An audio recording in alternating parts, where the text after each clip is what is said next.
تاکہ یہ ساری کی ساری سیاست جو ہے یہ ہمارے کنٹرول میں آ جائے. یہ ان کے ذہن میں کم از کم یہ خیال ہے, ان کی تھنکنگ کا اگر آپ انالیسس کریں. یہ کیوں ان کو لگ رہا ہے؟ ان کو میں سمجھتا ہوں کہ یہ لگ اس لیے رہا ہے کہ 26 نومبر 2024 کا خونی چوک یا شہید چوک, جو بھی آپ اس کو نام دے دیں اس چوک کو, کیونکہ میں نے اس میں جو ٹویٹر کا سروے کیا تھا اس میں 51% لوگوں کا خیال ہے کہ اس کا نام خونی چوک ہونا چاہیے, 30% کا خیال ہے کہ اس کا نام شہید چوک ہونا چاہیے. شہید چوک کہیں یا خونی چوک کہیں, وہاں پر 26 نومبر کی رات کو آدھی رات کے قریب جس طرح سے بہیمانہ انداز سے قتل عام کیا گیا,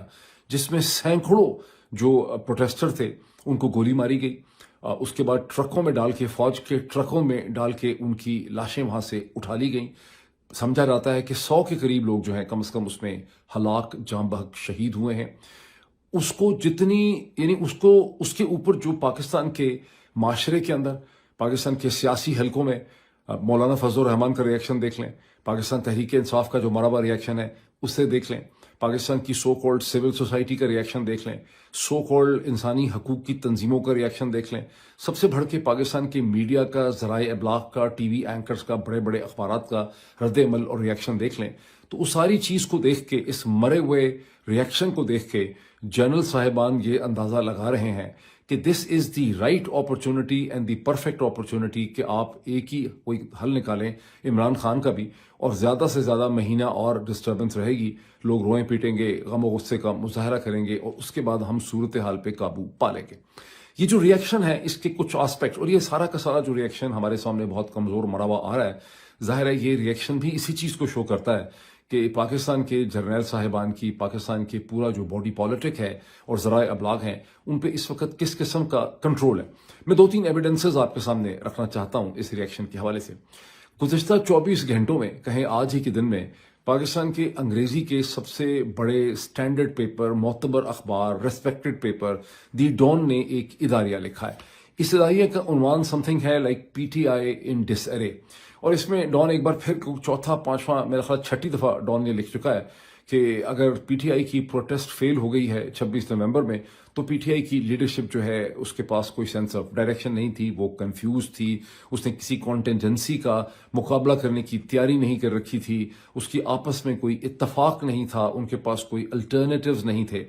ایز ایف کہ اگر پی ٹی آئی کی لیڈرشپ کو تھوڑی زیادہ آرگنائز ہوتی, کو تھوڑے زیادہ لوگ آ گئے ہوتے, پی ٹی آئی کے لوگ کوئی زیادہ سمارٹ ہوتے, تو جو آؤٹ کم نکلا ہے اس کا, جہاں پہ فوج نے لوگوں کے اوپر گولی چلا دی ہے, یہ آؤٹ کم جو ہے یہ کوئی مختلف نکل سکتا تھا. یہ بہت ہی بڑی انٹلیکچوئل بینکرپسی اور انٹلیکچوئل ہپوکریسی جو ہے, منافقت جو ہے, یہاں پہ ڈان اور باقی تمام ذرائع ابلاغ کر رہے ہیں. لیکن یہ جو ایڈیٹوریل جس کی طرف میں اشارہ دے رہا ہوں اسکرین پہ, میں چاہتا ہوں کہ آپ کو دکھا سکوں, اس کے اندر سے بھی ایک ٹکڑا, ایک ایکسٹریکٹ نکال کے میں آپ کو اسکرین کے اوپر دکھانا چاہتا ہوں, بیکاز یہ جب آپ ٹکڑا دیکھیں گے اور میں اس کا مطلب آپ کو سمجھاؤں گا تو آپ بھی سمجھ سکیں گے میری طرح کہ کس طرح سے پاکستان کا انگریزی کا اخبار جو ہے وہ شرمناکی کی, یعنی اس کی, یعنی بے شرمی کی آخری حدیں گزار چکا ہے. اور ڈان کا اس ایڈیٹوریل میں جو ٹکڑا ہے وہ کیا کہتا ہے کہ پہلے تو پی ٹی آئی کی بہت زیادہ کنڈیم کرنے کے بعد وہ یہ کہتا ہے کہ کسی بھی طرح سے یہ پروٹیسٹ ڈسپوز آف ہوئی ہو, یعنی کہ اگر گولیاں مار کے بھی یہ پروٹیسٹ ڈسپوز آف ہوئی ہے, ٹینک چلا کے بھی یہ ڈسپوز آف ہوئی ہے, ٹرک چلا کے بھی فوج کے یہ ڈسپوز آف ہوئی ہے, تو بھی پی ٹی آئی کے خیبر پختونخوا کے جو اسمبلی کے اسپیکر ہیں, پروونشل اسمبلی کے, انہوں نے اس کے حوالے سے اس کو جو 1971 سے کمپیئر کیا ہے, یہ فلسطین کی صورتحال سے انہوں نے کمپیئر کیا ہے, یہ انہوں نے چیزوں کو بڑا خراب کر دیا ہے, اس کو بڑا وہ ایک غلط ڈائریکشن کے اندر لے گئے ہیں, یعنی انہوں نے بڑی ایگزیجریشن کر دی. سارا کا سارا اداریہ جو ہے, جب میں نے دیکھا آج تک, گزشتہ کئی مہینوں تک مجھے ایسا لگتا تھا کہ ڈان کے ایڈیٹرز جو ہیں کمپرومائزڈ ہیں, ڈرے ہوئے ہیں, کوئی ان کے اوپر پریشر ہے بہت زیادہ, احتیاط کر رہے ہیں, محتاط ہیں. اس اداریہ جو ہے وہ ایک اخبار کے ضمیر کی آواز ہوتی. اس اداریے کو دیکھ کے مجھے لگا ہے کہ ان سے تو گن پوائنٹ کے اوپر اداریے اور سٹوریز جو ہیں وہ لکھوائی جا رہی ہیں, ورنہ اگر ان سے گن پوائنٹ پہ نہیں لکھوائی جا رہی تو پھر کراچی, اسلام آباد, لاہور کے ان کے بڑے بڑے دفاتر جو ہیں, ان کے بلین روپے کے بنے ہوئے جو دفتر ہیں, وہاں پہ جتنی ان کی ٹیم ہے, ان کو کسی گندے نالے کے پانی کے اندر, چلو بھر پانی کے اندر, بدبودار پیشاب کے پانی کے اندر ان کو خودکشی کر لینی چاہیے, بیکاز اخبار کسی معاشرے کا ضمیر ہوتا ہے. ان کے ضمیر کے یہ حالات ہو گئے ہیں کہ یہ تو لکھ ہی نہیں سکتے, مان ہی نہیں سکتے کہ اسلام آباد کے خونی چوک پہ وہاں پر فوج نے گولی چلا دی ہے. یہ مان ہی نہیں سکتے, یہ مان ہی نہیں سکتے, یہ مان ہی نہیں پا رہے. سارے پاکستان کو پتا ہے کہ وہاں پر فوجی ٹرکوں نے, بڑے بڑے ٹرکوں نے لاشیں ٹرکوں میں رکھ کے وہاں سے انہوں نے ریموو کر دیں. ہسپتالوں سے کوئی ڈیٹا اور کوائف جو ہے وہ نہیں مل رہے. یہ مان ہی نہیں سکتے,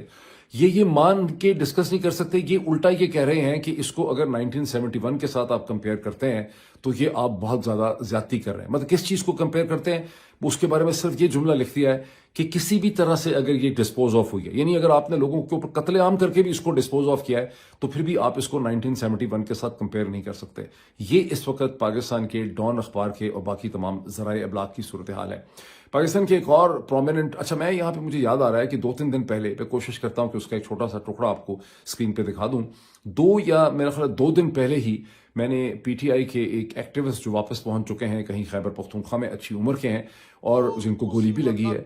ان کی آنکھوں دیکھا حال انہوں نے ایک ویڈیو کے اندر بتایا ہے کہ کیسے جب مجھے گولی لگی اس وقت جب گولیوں کی بوچھاڑ تھی, اندھا دھند فائرنگ کی فوج نے, تو وہاں پر بے تحاشا زخمی لاشیں بھی گریں اور وہاں بے تحاشا زخمی لوگ تھے جو کرا رہے تھے, جن کی آب و پکار ان کی پکار رہے تھے, چیخیں مار رہے تھے تکلیف سے. اور اس وقت فوج کے انہوں نے کہا کہ 15 سے 20 ٹرک, بڑے بڑے ٹرک جو ہیں وہ وہاں پہ نمودار ہوئے اور وہاں پر انہوں نے لوگوں کی لاشیں جو ہیں اس کو گھسیٹ کے انہوں نے ٹرکوں کے اندر ڈالا اور ان کو لے کر وہ ڈسپیئر ہو گئے. آپ نے وہ فوٹیج بھی دیکھی ہوگی جہاں تقریباً آدھی رات کے قریب شفا ہاسپٹل کی یا کسی اور ہاسپٹل کی جو چھوٹی سوزوکی سفید رنگ کی ایمرجنسی وینز ہوتی ہیں وہ بہت بڑی تعداد میں ڈی چوک کی طرف جاتے دیکھی گئیں, اور لوگوں نے ٹویٹر کے اوپر وہ ویڈیو شیئر کرتے ہوئے یہ سوال, 26 کی رات ہی کی بات ہے, یہ سوال اٹھایا تھا کہ خدا خیر کرے یہ اتنی زیادہ گاڑیاں اتنی تیزی میں ڈی چوک کی طرف کیوں جا رہی ہیں. لیکن پاکستان کے ایک اور جو بہت ہی پرومیننٹ ٹی وی اینکر ہیں جناب جاوید چودھری صاحب, وہ کھلم کھلا یعنی بے حسی, بے دردی اور جو ایک سفاکیت ہوتی ہے اس کا اس وقت یہ صورتحال ہے کہ وہ مزے لے کے جو ہے وہ مذاق اڑا رہے ہیں کہ مجھے پتا ہے کہ 248 یا 280 لاشیں جو ہیں وہ تحریک انصاف کی لوگوں کی کہاں پہ پڑی ہوئی ہیں, کیونکہ لطیف کھوسہ صاحب نے چونکہ انہوں نے ایک غلط بیانی کر دی, انہوں نے ایک ایگزیجریٹڈ بات کی جو لوگ سیاست میں کرتے ہیں, اس سے ان لوگوں کو ایک لوز بال مل گئی ہے. لیکن جتنی بے حسی کا جاوید چودھری صاحب اس میں مظاہرہ کر رہے ہیں وہ اکیلے نہیں ہیں, جتنے بھی حکمران جماعت کے ساتھ میڈیا کے لوگ ہیں وہ سب اسی قسم کی بے حسی کا مظاہرہ کر رہے ہیں. میرا خیال ہے پاکستان تحریک انصاف ٹھیک ہی کہہ رہی ہے, 278 لوگ تو واقعی مرے ہیں کیونکہ گولی وہاں پہ چلی ہے اور بڑی خوفناک فائرنگ ہوئی ہے اور اندھا دھند ہوئی ہے اور بڑے بڑے ویپنز اس میں استعمال ہوئے, اور مجھے یہ بھی پتا ہے کہ لاشیں کہاں پڑی ہوئی ہیں. آپ میں سے بہت سے لوگوں کی نظر سے بی بی سی کی انگریزی اردو کی وہ سٹوری آپ کی نظر سے گزری ہوگی جس میں بی بی سی نے PIMS Pakistan institute of medical sciences کے ڈاکٹرز کے ساتھ بات کی, اور ڈاکٹرز نے انونیمسلی طور پہ بی بی سی کے رپورٹر کورسپونڈنٹ کو یہ بتایا کہ 26 اور 27 تاریخ کی درمیانی رات میں جتنی زیادہ ان کو بلٹ ریلیٹڈ سرجری کرنی پڑی ہے, یہ ایمرجنسی سرجری کرنی پڑی ہے, اور اکثر ان کو اینستھیزیا کے بغیر کرنی پڑی ہے کیونکہ ان کے پاس جو بلٹ انجریز لے کر لوگ آئے, 50 سے زیادہ کہا جاتا ہے کہ ان کو بلٹ ریلیٹڈ انجریز کی سرجری کرنی پڑی ہے گولیاں نکالنے کے لیے. یہ کبھی بھی پاکستان انسٹیٹیوٹ میڈیکل سائنسز کی تمام تر ہسٹری میں ایک رات میں اتنی زیادہ ایمرجنسی سرجری اس ہاسپٹل میں نہیں ہوئی. دوسری طرف صورتحال یہ ہے کہ پمز کی آفیشیل پوزیشن یہ ہے کہ انہیں تو کوئی ڈیڈ باڈی ہمیں ملی ہی نہیں, حالانکہ پرائیویٹ ذرائع سے پتہ ہے کہ خاصی ڈیڈ باڈیز وہاں پہ جو ہے ریسیو ہوئی ہیں, لیکن وہ کہتے ہیں کہ ہمیں تو کوئی ڈیڈ باڈی سرے سے ملی ہی نہیں ہے. دوسری طرف سے پرائیویٹ ذرائع یہ بھی کہتے ہیں کہ سی ایم ایچ جو ہے, جو کمبائنڈ ملٹری ہاسپٹل ہے, وہاں کم از کم 33 ڈیڈ باڈیز جو ہیں وہ وہاں پہ ریسیو ہوئی ہیں, لیکن ہاسپٹل ہے اس کے حوالے سے کوئی بات نہیں کر سکتا. یہ اس وقت پاکستان کی صورتحال ہے. یہ وہ صورتحال ہے جس کے اندر جنرل صاحبان جو ہیں انہیں بہت اعتماد ہے کہ جنرل صاحبان جو ہیں وہ عمران خان کا بھی فائنل اس کے بارے میں کوئی فیصلہ کر سکتے ہیں. یہ ہے بڑی تکلیف دہ قسم کی صورتحال, لیکن یہ تکلیف دہ صورتحال کو ہمیں سمجھنے کی ضرورت ہے. مجھے شک یہ ہے کہ کسی لیٹر سٹیج کے اوپر جنرل عاصم منیر پاکستان کا پریزیڈنٹ بھی ہو سکتا ہے بننے کا سوچ رہے ہوں, جس طرح سے ایجپٹ کے اندر ربا کے میسیکر کے بعد جب صورتحال پہ کنٹرول پا لیا تو پھر جنرل سیسی جو ہیں وہ ایجپٹ کے پریزیڈنٹ بھی بن گئے اور اس کے بعد سے مسلسل پریزیڈنٹ ہیں. اور آپ یہ انڈرسٹینڈ کر سکتے ہیں کہ جتنی بھی خطے کی طاقت بیرونی طاقتیں تھیں, جس میں لیڈنگ طاقت سعودی عرب تھی, دوسرے نمبر پہ اسرائیل تھا, تیسرا ان کو سپورٹ تھی امریکہ اور اس کی سینٹرل انٹیلیجنس ایجنسی کی, ان تمام یعنی ایلیمنٹس کی سپورٹ جو ہے وہ جنرل سیسی کو حاصل تھی جب انہوں نے یہ سب کچھ کیا. اچھا, میری بڑی آپ سے ایک ریکویسٹ اور ایک اپیل ہے, کہ آپ سب سے میں یہ چاہوں گا, آپ سب پڑھے لکھے لوگ ہیں اور آپ لوگ خود اپنی ریسرچ بھی کرتے ہیں, لمبے لمبے کامنٹس بھی کرتے ہیں, میں آپ سے اپیل کروں گا کہ میرے کہنے کے اوپر نہ جایا کریں, چیزوں کو نکال کے دیکھ لیں. 1928 بنانا میسیکر آف 1928 کولمبیا کا, وہ آپ خود اس کو گوگل کریں, آپ کو گوگل پہ بہت سی انٹریز مل جائیں گی. بہت اچھی انٹری ویکیپیڈیا کی ہے جہاں پر اس کی تفصیلات ہیں کہ 2000 سے زیادہ جو فارم ورکرز تھے ان کو کولمبیا میں 5 یا 6 دسمبر 1928 کو فوج نے گولی مار کے انہیں مار ڈالا. آپ کو بریٹانیکا کے اوپر بہت اچھی اس کی جو ہے انٹری جو ہے وہ مل جائے گی. میں اس کے کچھ حقائق اور کچھ فیکٹس آپ کے سامنے رکھ دیتا ہوں. اس انٹری کے اندر کولمبیا کے اندر جو جنرل صاحبان کو بھیجا گیا سینٹرل گورنمنٹ کی طرف سے, فیڈرل گورنمنٹ کی طرف سے, وہ تھے جنرل کارلوس ویرگاس, اور 700 ٹروپس ان کے پاس تھے. تقریباً 3 سے 4 ہزار, کہتے ہیں 3,000 لیبر جو ہے وہاں پہ موجود تھی, فارم ورکر. انہیں پہلے کہا گیا کہ آپ ایک ٹاؤن ہاؤس میں آ جائیں, آپ کے ساتھ نیگوسیشن ہوگی. گزشتہ کئی دنوں سے, یہ کئی ہفتوں سے یہ ورکرز اپنے ڈیمانڈز کے لیے مظاہرے کر رہے تھے. انہوں نے اسٹرائک کی ہوئی تھی, اور انہوں نے اسٹرائک کی ہوئی تھی یونائٹڈ فروٹ کمپنی کے خلاف, جس کا نام اب بدل کے چکیٹا ہے, اور اس کا بنانا آپ اگر امریکہ میں جائیں گے کہیں پر بھی جائنٹ سٹور کے اندر, ایل ڈی میں جو بھی فوڈ سٹورز ہوتے ہیں, تو وہاں پہ آپ کو بے تحاشا چکیٹا کے بناناز جو ہیں وہ ملیں گے. تو چکیٹا بنانا کمپنی جو تھی اسے یونائٹڈ فروٹ کمپنی کہتے تھے. یہ امریکہ کی فروٹ کمپنی تھی. امریکہ کی حکومت جو ہے وہ اس کمپنی کے پیچھے کھڑی تھی. امریکہ کے ڈپلومیٹس کی بھی بہت سی کورسپونڈنس ہے اس وقت, جو یہ کہہ رہے تھے کہ یہ جو ورکرز ہیں یہ ڈیمانڈ نہیں ہے ان کی, اصل میں مارکسسٹ ہیں, یہ کمیونسٹ ہیں, یہ یہاں پر انسٹیبلٹی پیدا کرنا چاہ رہے ہیں, یہ فتنہ ہے. جس طرح سے ابھی یہ کہتے ہیں نا کہ تحریک انصاف کے لوگ جو ہیں یہ انتشار اور فتنے کے لیے یہاں پہ آئے تھے, یہ ہتھیار لے کے آئے تھے. بالکل اسی قسم کی کورسپونڈنس اس وقت کولمبین حکومت کی بھی ہے, اور امریکن جو ایمبیسی ہے اس کی بھی اسی قسم کی کورسپونڈنس ہے. اس لیے میں چاہتا ہوں کہ آپ اس کو خود سے نکال کے اپنی آنکھوں سے پڑھیں. اصل میں وہ ورکرز کیا ڈیمانڈ کر رہے تھے؟ وہ ورکرز کہہ رہے تھے کہ ہمیں بہتر ویجز چاہیے, ہم 7 دن کام نہیں کریں گے, ہمیں 6 دن کا ہمیں ہفتہ چاہیے, ہمیں 8 گھنٹوں کا دن چاہیے, ہمیں میڈیکل فیسلٹیز چاہیے, اور بہت زیادہ ہمیں جو پیمنٹ کی جاتی ہے وہ ہمیں کریڈٹ یا نوٹ پہ دے دیتے ہیں لکھ کے. ہمیں کریڈٹ نوٹ یا سلپ نہیں چاہیے, ہمیں کیش کے اندر جو ہے وہ پیمنٹ چاہیے. اس کو آپ پڑھیں. اس کو جب آپ پڑھیں گے تو آپ کو پتہ چلے گا کہ 1928 کے کولمبیا کے اندر جو غریب مفلوق الحال ملک امریکہ کے ساتھ تھا, اس کے اور آج کے موجودہ پاکستان کے اندر کس قسم کی ریزمبلنس ہے. وہاں پر بھی آج تک یہ فیصلہ ہو ہی نہیں سکا. ابھی آپ سن رہے ہیں نا کہ 12 تحریک انصاف کہتی ہے کہ ہمارے تو 12 ورکرز جو ہیں وہ اس میں کنفرم شہید ہیں, باقی ان کو پتہ نہیں چل رہا. پاکستان تحریک انصاف نے اس حوالے سے ایک اپیل بھی کی ہے. ان کی اپیل میں آپ کو اسکرین کے اوپر دکھاتا ہوں کہ ہم سے اس کی انفارمیشن جو ہے لوگ شیئر کریں جس کسی کے پاس انفارمیشن ہے. اور میں ان جو 12 لوگ جو ہیں ان کی بھی آپ کو دکھاتا بھی ہوں اسکرین کے اوپر, جن کی ان کی جو تصاویر جو ہیں وہ پاکستان تحریک انصاف نے ایشو کی ہیں. لیکن باٹم لائن کیا ہے؟ باٹم لائن یہ ہے کہ 12 کے آگے ان کو کچھ پتہ نہیں چل رہا. کولمبیا میں بھی ایگزیکٹلی یہی تھا. جب ایک انکوائری کمیٹی بھی بیٹھی, وہ اس ملک پہ پھر بھی زیادہ جان تھی. وہ چھوٹے سے غریب کولمبیا میں وہ بدنصیب ریپبلک آف پاکستان سے زیادہ جان تھی. وہاں جنرل ویرگاس جو ہے, جنرل کارلوس ویرگاس کو ایک انکوائری کمیٹی کا سامنا کرنا پڑا گورنمنٹ کی, اور جنرل ویرگاس نے وہاں پہ یہ کہا کہ 47 ڈیتھس ہوئی ہیں. اور وہ پھر 47 کے فگر کے بعد آپ کو بریٹانیکا میں ملے گا کہ کم از کم 1000 سے زیادہ ڈیتھس ہوئی ہیں, کیونکہ فگر ہی آج تک نہیں ڈیٹرمن ہو سکا 100 سال گزرنے کے باوجود. لیکن ویکیپیڈیا میں آپ کو بہت سے سورسز سے ہی ہوگا کہ کم از کم 2000 ڈیتھس ہوئی. جو 20th سینچری کے بہت ہی مشہور ناولسٹ گزرے, جن کو نوبل پرائز ملا لٹریچر کا, گیبریل گارسیا مارکیز, انہوں نے اپنی کتاب, اپنے ناول 100 ایئرز آف سالیٹیوڈ کے اندر اس کو ایک فکشنل کہانی کے طور پہ انہوں نے ڈسکرائب کیا ہے, اور اس میں انہوں نے 3000 ورکرز کا فگر جو ہے انہوں نے کوٹ کیا ہے. میں چاہتا ہوں کہ آپ اس کو پڑھیں. جب آپ اس کو پڑھیں گے تو ایک دفعہ آپ روئیں گے, ایک دفعہ آپ کو چھری لگے گی دل میں, پھر آپ کو سمجھ آئے گا کہ بدنصیب ریپبلک آف پاکستان میں کیا ہو رہا ہے. اب 2 پروپوزلز ہیں جو 2 مختلف ڈائریکشن سے آئے ہیں, دونوں ویڈیوز کی شکل میں ہیں, دونوں میں نے اپنے ٹویٹر پہ شیئر کیے ہیں. ایک پروپوزل جو ہے ویڈیو میں وہ یہ کہتا ہے کہ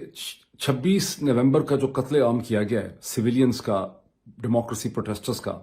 اس کے نتیجے میں پاکستانی فوج جو اپنی 2 درجن سے زیادہ کمرشل پروڈکٹس بناتی ہے, جس میں سیمنٹ بھی ہے, جس میں سیریلز بھی ہیں, جس میں کارن فلیکس بھی ہے, جس کے اندر پتہ نہیں دودھ بھی ہے, جس کے اندر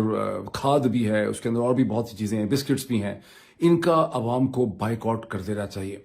میں سمجھتا ہوں یہ بڑا پریکٹیکل قسم کا ایک پروپوزل ہے, اسی لیے میں نے اس کو ٹویٹ پہ ریکمینڈ بھی کیا ہے. پریکٹیکل اس لیے ہے کہ لوگ اکثر کہتے ہیں کہ ایکسپیٹ اپنے ریمیٹنسز پاکستان بھیجنا بند کر دیں. وہ پریکٹیکل اس لیے نہیں ہے کہ جو ایکسپیٹس ہیں وہ محنت کش ہیں, ان میں بہت بڑی تعداد اور پرسنٹیج جو ہے وہ مشرق وسطیٰ میں سعودی عرب، متحدہ عرب امارات، قطر اور بحرین میں ہے، اور ان کو ہر مہینے اپنی بیوی، بچوں، ماں باپ اور بہن بھائیوں کو پیسے بھیجنے ہوتے ہیں، بہنوں کی شادیاں کروانی ہیں، بیمار باپ کے لیے پیسے بھیجنے ہیں، ماں کا علاج ہے، مختلف چیزیں ہیں، وہ ممکن نہیں ہے ان کے لیے، لیکن یہ چیز بڑی ممکن ہے، بیکاز سیمنٹ ہو یا سیریل ہو یا بسکٹ ہو، اس کا الٹرنیٹ پروڈکٹ مارکیٹ کے اندر اویلیبل ہے، آپ کا کسی سے جھگڑا نہیں ہے، آپ کو کوئی بہت جرت یا بہادری نہیں کرنی ہے، یہ بڑا آسان کام ہے کہ آپ تھوڑی سی ریسرچ کریں اور مارکیٹ میں جتنے بھی پروڈکٹس جن کا تعلق عسکری، فوجی فاؤنڈیشن، کسی بھی طرح سے فوج کے کسی ادارے کا جو کمرشل پروڈکٹ ہے اس کا آپ بائک آؤٹ کر دیں، اسے آپ نہ خریدیں، اور دنیا بھر میں جو اسرائیلی مصنوعات کا بائک آؤٹ کرنے کی آپ سوچتے ہیں بات، وہاں پہ بھی پریکٹیکلٹی اتنی نہیں ہے، بیکاز وہاں پہ ہماری تعداد بڑی تھوڑی ہے، وہ ایک بہت بڑی ہوموجنس گلوبل مارکیٹ میں وہ پروڈکٹ بکتا ہے، اور ہمارے بائک آؤٹ کرنے سے جب تک کہ ساری دنیا ہمارے بائک آؤٹ میں شامل نہ ہو وہ بائک آؤٹ بہت مؤثر نہیں ہو سکتا۔ لیکن ذرا سوچئے، یہاں پہ ان کی ساری جو پاکستانی فوج کنڈم قسم کی چیزیں بناتی ہے، گھٹیا قسم کی ان کا پروڈکٹ ہوگا، وہ گھٹیا پروڈکٹ صرف پاکستان میں بیچ سکتے ہیں، دنیا میں کہیں اور ان کا پروڈکٹ کمپیٹ کر ہی نہیں سکتا۔ تو جب پاکستانی غیرت میں آئیں گے اور ان کے پروڈکٹ کا بائک آؤٹ کر دیں گے تو ان کو ٹھیک ٹھاک جو ہے اس کا دھچکا لگے گا، چند دنوں اور ہفتوں میں ہی ان کو آپ کی طاقت کا احساس ہونے لگ جائے گا۔ تو میں سمجھتا ہوں سیریس پروپوزل ہے یہ، میں نے اس کو شیئر بھی کیا، میں یہاں بھی آپ کو تھوڑا سا دکھا دیتا ہوں۔ دوسرا پروپوزل جو ہے وہ برطانیہ میں وقار ملک صاحب جو ویلاگر ہیں ان کا پروپوزل ہے، وہ بھی میں آپ کو دکھاتا ہوں، اس کا ایک ٹکڑا، اس کی جھلک۔ اور وقار ملک صاحب جو ہیں وہ یہ کہتے ہیں کہ ہمیں ان کا وہ کہتے ہیں میں ان کا سوشل بائک آؤٹ کر رہا ہوں، فوج کے افسروں کا جو کچھ انہوں نے کیا ہے اس قتل عام کے بعد،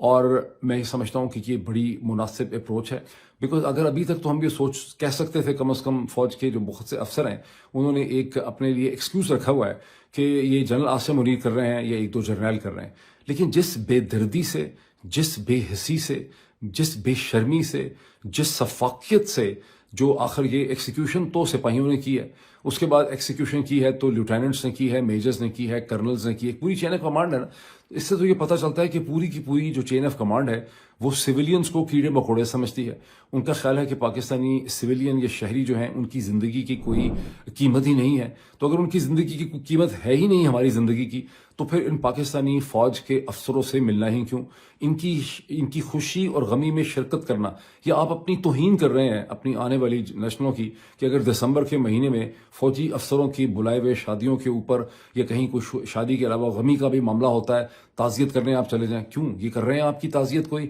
یہ آپ کی تعزیت کر رہے ہیں، کوئی ان کو احساس ہے کہ انہوں نے کیا کیا ہے؟ تو ان کی شادی، غمی، خوشی، بلکہ میں تو کہوں گا اگر کسی کے نکاح وغیرہ بھی ہوئے ہیں تو توڑ دینے چاہیے، کسی حاضر سروس فوجی افسر کے ساتھ کوئی نکاح ہے، منگنی ہے تو اسے بھی ریکنسیڈر کر دیں کہ اس میں سے جان چھڑائیں، اور تاکہ ان کو احساس ہو کہ انہوں نے کیا کیا ہے، یہ جس بے حسی کے ساتھ اسے ٹریٹ کر رہے ہیں ان کو اس کا احساس جو ہے وہ ہونا چاہیے۔ اوورسیز پاکستانیز کو یہ چاہیے کہ دنیا بھر میں آپ جہاں کہیں ہیں، آپ اور لوگوں کو جو ملتے ہیں، اسٹوڈنٹس ہیں جیسے آپ میں سے، فیکلٹی ممبرز ہیں، جہاں جہاں آپ کا اپنی لوکل کمیونٹیز کے ساتھ انٹریکشن ہوتا ہے، دفتروں کے اندر، ورک پلیس میں، انہیں بتائیں کہ پاکستان کے جو جرنیل ہیں یہ کرپٹ بھی ہیں اور میس مرڈرر بھی ہیں، تاکہ جب پاکستان کے جرنیل، ان کے بچے، ان کی بیویاں، ان کے خاندان والے جو اپنی ان کی بڑی ایک فخر سے دنیا میں لوگوں کو یہ بتاتے ہیں کہ جناب ہمارے والد صاحب جو ہیں، نانا یا دادا جو ہیں وہ جرنیل تھے یا ہیں، تو وہ بتا ہی نہ سکیں، آپ ان سے ان کی جو ایک پرائیڈ ہے نا وہ چھین لیں، بیکاز کوئی بھی کسی کو یہ تو نہیں بتانا چاہتا، یہاں پہ جیسے امریکہ کے اندر افغان نیشنل آرمی کے بہت سے جرنیل اب رہ رہے ہیں، وہ کسی کو بتاتے ہی نہیں ہیں کہ ہم اے این اے کے جرنیل تھے، بیکاز جیسے ہی وہ کسی کو بتاتے ہیں کہ میں اے این اے کا جرنیل تھا افغان نیشنل آرمی کا، تو اگلے کے ذہن میں ایک خیال آتا ہے کہ یار یہ تو بہت ہی گھٹیا کرپٹ قسم کا آدمی ہوگا، ان ایفیشینٹ، انکمپیٹنٹ۔ تو آپ بھی پاکستانی جرنیلوں کی اصل حقیقت اور اصل چہرہ جو ہے وہ دنیا بھر میں لوگوں کو بتائیں، تاکہ ان کو یہ بتاتے وہی کہ ہم جرنیل تھے یا ہمارے ابا جرنیل ہیں، ان کو شرم آئے، بیکاز اگلے کے بندے کے ذہن میں فوری طور پہ یہ میں جائے گا کہ یار یہ کرپٹ بھی ہے، میس مرڈرر بھی ہے، ان کے پاکستان کے معصوم شہریوں کے ہاتھ سے، کہ خون سے ان کے ہاتھ جو ہیں وہ رنگے ہوئے ہیں۔ اب آئیں اس سوال کی طرف کہ طاہر عباس کون ہے۔ میں نے یہ سوال شروع میں آپ کے سامنے رکھا تھا، مجھے امید ہے کہ آپ میں سے بہت سے لوگوں کو یاد آیا ہوگا کہ طاہر عباس کون ہے، لیکن جنہیں یاد نہیں آیا میں آپ کو یاد کرواؤں گا کہ چند دن پہلے 26 نومبر کو آپ نے اس بد نصیب طاہر عباس کو دیکھا، اس پاکستانی شہری کو، پاکستان تحریک انصاف کے ایکٹیوسٹ کو جس کا تعلق منڈی بہاودین سے ہے، جو ایک کنٹینر کے اوپر، جو تیسرا ٹاپ کا کنٹینر تھا، وہاں بیٹھا نماز پڑھ رہا تھا جب رینجرز کے 3 سپاہی دھوڑے ہوئے اس کی طرف آئے اور پھر ایک سپاہی نے اسے دھکا مار کے اس کنٹینر سے نیچے پھینک دیا۔ اچھا، اب یہ تھوڑا سا میں اس کا کانٹیکسٹ بھی آپ کو ایکسپلین کر دوں۔ طاہر عباس اکیلا ہی کنٹینر پہ چڑھ کے نماز پڑھنے کی کوشش نہیں کر رہا تھا، کہ کوئی ایکٹنگ اور فراڈ نہیں کر رہا تھا۔ میں آپ کو طاہر عباس کی تصویریں بھی دکھا رہا ہوں، اس کے گھر کی بھی تصویریں دکھا رہا ہوں۔ یہ ہے ہی 5 وقت کا نمازی، اور یہ ہو سکتا ہے نماز شکرانہ ہی پڑھ رہا ہو کہ جناب اسے کہتے ہیں ہماری۔ بیک گراؤنڈ اس کا یہ ہے کہ جب آپ نے دیکھا کہ 30 35 25 لوگ جو ہیں وہ کنٹینرز پہ چڑھ گئے اور رینجرز کے سپاہیوں سے، ان کے جو جونیئر نان کمیشنڈ افسر ہوتے ہیں، ان سے بغلگیر ہوئے، جب یہ اعلان بھی کیا گیا تھا کہ پاکستان کی فوج اپنے شہریوں کے اوپر گولی نہیں چلا سکتی، تو ان لوگوں میں جو کنٹینر کے اوپر چڑھے تھے ان میں طاہر عباس بھی تھا۔ اس نے وہاں پہ نماز پڑھنی شروع کر دی، اور یہ اسی 10 منٹ 10-12 منٹ کے اندر ہی کا واقعہ ہے جب باقی سارے لوگ بھی کنٹینر پہ چڑھے تھے۔ پھر اسے کنٹینر سے نیچے گرا دیا گیا۔ پہلے ایک افواہ یہ تھی اس کی گردن کی ہڈی ٹوٹ گئی اور طاہر عباس کی ڈیتھ ہو گئی، لیکن طاہر عباس کی ڈیتھ نہیں ہوئی۔ طاہر عباس کے دونوں بازو ٹوٹ گئے، اس کی انگلیاں ہاتھوں کی ٹوٹ گئی ہیں، بیکاز وہ ہاتھوں کے بل اس نے اپنے آپ کو روکنے کی کوشش کی ہے۔ اس کے ایک ٹانگ کا بھی فریکچر ہے، اس کے پاؤں پہ بھی زخم ہے، اس کے اسپائنل کارڈ اور ریڑھ کی ہڈی کو بھی چوٹ لگی ہے، اس کے سر کے اوپر بھی چوٹ لگی ہے۔ طاہر عباس کی سٹوری وائرل ہو گئی پوری دنیا میں، بی بی سی نے اس کی سٹوری لکھی، اس کا امیج وائرل ہو گیا، امریکہ میں بہت سے لوگوں نے اس کا امیج دیکھا، امریکن کانگریس کے لوگوں نے اس کا امیج دیکھا، اور خیال یہی تھا پاکستان میں کہ اس کی ڈیتھ ہو گئی ہے۔ لیکن طاہر عباس کی ڈیتھ نہیں ہوئی تھی۔ Tahir Abbas Pakistan institute of medical sciences کے اندر زیر علاج تھا۔ پاکستان کے جرنیل صاحبان اور لوگوں کو پتہ چل گیا، ان کے خفیہ اداروں کو، کہ طاہر عباس زندہ ہے۔ ان کو غالباً خطرہ یہ تھا کہ کہیں B B C, Al Jazeera Tahir Abbas تک نہ پہنچے۔ طاہر عباس کو پمز ہاسپٹل سے اغوا کر لیا گیا۔ اچھا، پمز ہاسپٹل کی بے شرمی، بے غیرتی، کرمنل نیچر جو ہو چکی ہے Pakistan institute of medical sciences کی، وہ یہ دیکھیں کہ پہلی جنگ عظیم اور دوسری جنگ عظیم کے درمیان میں بھی ہسپتالوں اور ڈاکٹروں میں اتنی مورل کریج ہوتی تھی کہ اگر دشمن کا کوئی پریزنر بھی ان کے پاس زیر علاج ہوتا تھا تو وہ اس کی رسپانسبلٹی لے سکتے تھے، اور فوجیں بھی پاکستان کی فوج کی طرح کی بغیرت نہیں تھیں پہلی دوسری جنگ عظیم میں۔ اس قسم کی بغیرت قسم کی فوج صرف اسرائیل کی فوج ہے، جو ہسپتالوں میں گھس جاتی ہے اور وہاں سے لوگوں کو اریسٹ کر لیتی ہے یا ان کو اٹھا لیتی ہے۔ لیکن اسرائیل کی فوج بھی یہ کوئی اسرائیل کے شہریوں کے ساتھ نہیں کرتی، وہ یہ فلسطینیوں کے ساتھ کرتی ہے، اور جو ان کے آؤٹ سائڈرز ہیں ان کے ساتھ کرتی ہے۔ پاکستان کی فوج کو یہ امتیاز حاصل ہو چکا ہے پوری دنیا میں کہ وہ پاکستان کے اندر پاکستان کے شہریوں کے ساتھ اس قسم کی چیز کر سکتی ہے۔ بہرحال طاہر عباس کو اٹھا لیا گیا، لیکن یہ کہانی صرف طاہر عباس پہ ختم نہیں ہوئی۔ منڈی بہاؤالدین میں طاہر عباس کے گھر، اس کی امیڈیٹلی جو گھر ہے اور اس کے رشتہ داروں کے گھروں کے اوپر تابڑ توڑ چھاپے مارے گئے، جہاں پر جو ڈی پی او صاحب ہیں اور جہاں کے جو ڈی ایس پی ہیں وہ پیش ہیں اس پوری چیز کے اندر، اور وہاں پر طاہر عباس کے والد صاحب کو بھی اغوا کر اٹھا لیا گیا، ان کے ایک بھائی ہیں ان کو بھی اٹھا لیا گیا، ان کے ایک چچا ہیں انہیں بھی اٹھا لیا گیا، ان کے ایک بہنوئی ہیں انہیں بھی اٹھا لیا گیا، اور ان کے پورے خاندان کو ہراساں کیا جا رہا ہے کہ ہمیں اور تصویریں چاہیے، یعنی وہ اب پورے معاملے کو گم کرنا چاہ رہے ہیں۔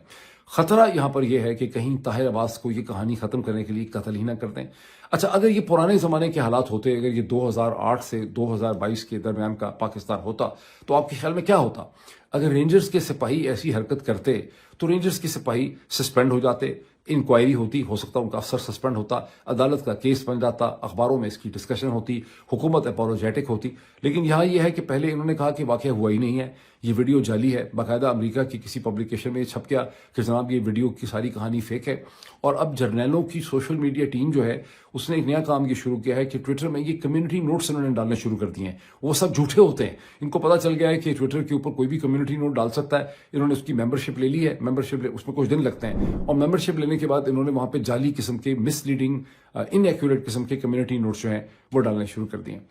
اب ہم تو امریکہ میں بہت سے، میں نے اس کے حوالے سے ایک زوم میٹنگ کی ہے، مجھے اس کی بہت سی بریفنگ دی ہے، بہت کریڈیبل طریقے سے میرے ساری انفارمیشن مجھ سے شیئر کی گئی۔ ہم کوشش کر رہے ہیں کہ امریکن کانگریس اور سینٹ کے سامنے اور ذرائع ابلاغ کے سامنے اس ایشو کو اٹھایا جائے، اور برطانوی پارلیمنٹ کے سامنے اٹھایا جائے، اور اسپین کی گورنمنٹ کے سامنے اٹھایا جائے، جہاں طاہر عباس کا بھائی نوید عباس ہوتا ہے، اور اس نے اس حوالے سے ایک چھوٹا سا اپیل بھی کی اس نے کہ میرے بھائی جو ہے اس کو چھوڑ دیں، ہمارا اتنے کیا ایسا قصور ہے، میرے باپ کو چھوڑ دیں، میرے سارے گھر کو آپ نے اٹھا لیا ہے۔ لیکن میں آپ سب سے بھی اپیل کرتا ہوں کہ جہاں جہاں آپ کے لیے ممکن ہے آپ اپنا اس کو اٹھائیں، اور کم از کم پاکستانی میڈیا کو اگر کوئی تھوڑی سی شرم غیرت ہو یا کوئی کیپیسٹی ان کے اندر ہو تو انہیں اس ایشو کو اٹھانا چاہیے کہ بھائی یہ کس لیول پہ آپ چلے گئے ہیں، چھوڑ دیں اس بیچارے کے گھر والوں کو۔ ابھی اتنا ہی، پھر آپ سے ملاقات ہوتی ہے۔ Thank you.